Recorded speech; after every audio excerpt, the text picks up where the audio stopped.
বাসর রাতে ঢুকে জানতে পারলাম যার সাথে আমার বিয়ে হয়েছে সে আমার প্রেমিকা নয়, তার যমজ বোন। মানে আমি তো তিন্নির কোনো যমজ বোনকে চিনি না, আর ও কোনোদিন বলেনি যে তার একটা যমজ বোন আছে। আর তিন্নি কোথায়? তিন্নির বোন বলল কেন বলেনি সেটা জানি না, আর সে বিয়ের আগে আরেকজনকে নিয়ে পালিয়ে গেছে। আমি বললাম মানে কার সাথে পালাবে? ও তো আমাকে ভালোবাসতো। সেগুলো আমি জানি না, তবে বিয়েটা আপুর সাথে হয়নি আপনার। আমি বললাম দাঁড়াও, তিন্নির নাম্বারে কল দিচ্ছি, দেখি সে কার সাথে পালিয়েছে। মেয়েটি বলল এসব করে কোনো লাভ নেই, তার ফোন অফ পাবেন আপনি। আমার ফোনের ছবিগুলো দেখুন, বুঝতে পারবেন আমরা যমজ বোন। আদিরা ফোনটা আমার দিকে বাড়িয়ে দিল। আমি হাতে নিয়ে দেখলাম দুই বোনের অনেকগুলা ছবি। মেয়েটা আমেরিকাতে বড় হয়েছে মামার কাছে, সেগুলা ছবি সহ প্রমাণ দিল।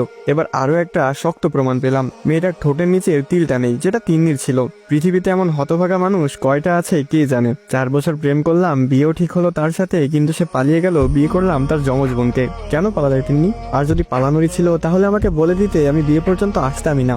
মনের ভিতরে হাহাকার আর কষ্টের কারণটা না হলেও পারতে। আজকের রাতটা নিয়ে কত স্বপ্ন দেখিয়েছিলে মনে আছে? তুমি যেন পাশে বসে আছো, দেখতেও একই রকম, শুধু মানুষ দুইটা। কিভাবে বোঝাবো মনকে? যত সহজে বলা হচ্ছে পরিস্থিতির কথা, সত্যি কি ততটাই সহজ? সে মানুষটার মতো একই রকম দেখতে একটা মেয়েকে নিয়ে কাটাতে হবে সারা জীবন, অথচ তাকে কোনোদিন তিন্নি বলে ডাকতে পারবো না। মেয়েটার দিকে তাকালাম, দুইজনের মধ্যে একটু পার্থক্য আছেই। এই মেয়েটার নাম আদিরা না হয়ে হতে পারতো মিন্নি। আমি মিন্নি ডাকতে গিয়ে ভুল করে তিন্নি ডাকতে পারতাম, কিন্তু আদিরাকে কিভাবে তিন্নি বলে ডাকবো? সেটা তো ইচ্ছাকৃত হয়ে যাবে। আদিরা মেয়েটা তিন্নি চাইতে একটু ফর্সা, না একটু না, বেশ অনেকটাই। আমেরিকাতে থাকার কারণে এই পরিবর্তন। আদিরা বলল আপনি কিছু ভাবছেন? আমি বললাম হ্যাঁ ভাবছিলাম। কি ভাবছেন? আমি বললাম আপনি রাজি এই বিয়েতে? আদিরা বলল হ্যাঁ। কোনো বয়ফ্রেন্ড ছিল না আপনার? আদিরা বলল হ্যাঁ ছিল। তার কি হয়েছে? আদিরা বলল সে 2 বছর আগে আরেকটা মেয়েকে বিয়ে করে ফেলেছে। ও আচ্ছা। আদিরা আমার কথা শুনে হেসে উঠল। আমার বয়ফ্রেন্ড ছিল না। আমি বললাম আমেরিকাতে ছিলেন আর কোনো বয়ফ্রেন্ড ছিল না? আদিরা বলল কেন, আমেরিকাতে থাকলে বয়ফ্রেন্ড থাকাটা আবশ্যক নাকি? আমি বললাম না তা নয়, তবে না থাকাটা একটু অস্বাভাবিক। আদিরা বলল আমি ওসবের টাইম পাইনি, পড়ালেখা নিয়েই ব্যস্ত ছিলাম। আমি বললাম লাভ কি হলো, সেই তো বিয়ে করে এখন ঘরবাড়ি সামলাতে হবে। আদিরা বলল একটা কথা আগেই বলে দিই। হ্যাঁ বলুন। আদিরা বলল আপু পালিয়েছে বলে কিন্তু আপনি আমাকে বলতে পারবেন না তুমি বিছানায় ঘুমাও, আমি সোফায় ঘুমাবো। আপনি আমার সাথেই ঘুমাবেন, সময় নিন। শারীরিক সম্পর্কের দরকার নেই, তবে ভালোবাসতে মানা করবেন না। মেয়েটার কথায় কিছুটা অবাক না হয়ে পারলাম না, তবুও বললাম আচ্ছা। সে এখন আমার বউ, আমার যেমন তার উপর অধিকার আছে তেমন তারও আমার উপর পূর্ণ অধিকার আছে। তিনি তো আরেকজনকে নিয়ে পালিয়েছে, আর আমি কেন এই মেয়েটাকে কষ্ট দিব?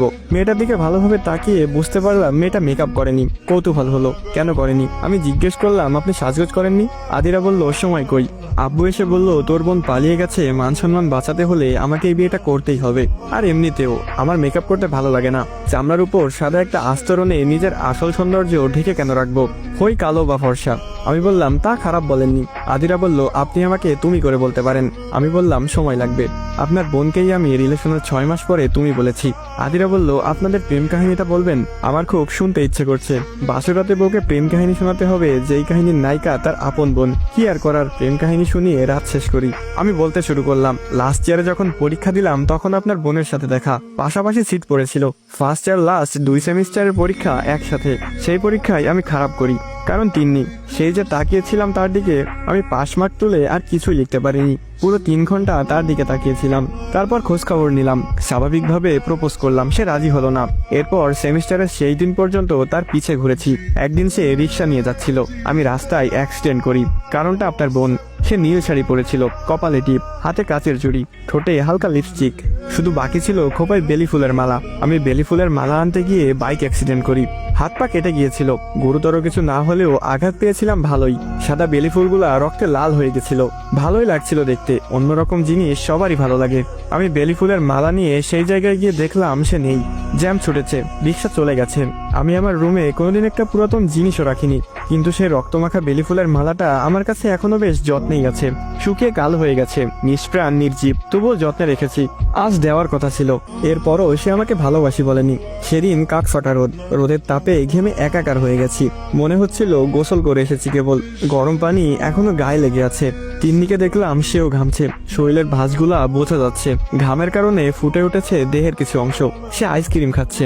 আমি তাকে রিক্সা ডেকে দিলাম, বললাম কোথাও নামবেন না, বাসায় গিয়ে গোসল করে নিবেন, আর একটু ঢিলা ঢালা পোশাক পরবেন। তিনি চলে গেছিল, সেদিনও ভালোবাসি বলেনি। এরপর আরেকদিন দেখা হয়েছিল, সেদিন আমাদের বিদায় অনুষ্ঠান ছিল।